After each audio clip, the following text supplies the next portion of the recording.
لکھنؤ کے بازار میں ایک غریب درزی کی دکان تھی جو ہر جنازے میں شرکت کے لیے دکان بند کر دیا کرتا تھا۔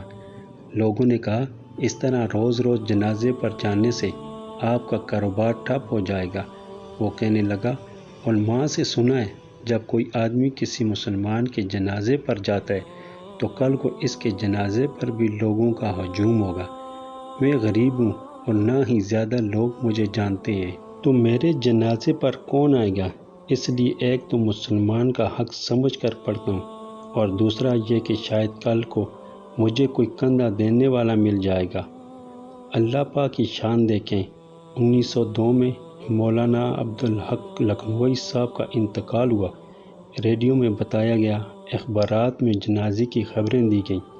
جنازے کے وقت لاکھوں کا مجمع تھا، پھر بھی بہت سے لوگ ان کا جنازہ پڑھنے سے محروم رہ گئے۔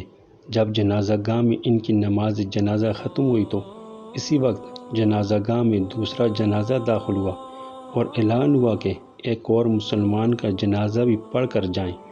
دوستو، یہ دوسرا جنازہ اسی درزی کا تھا۔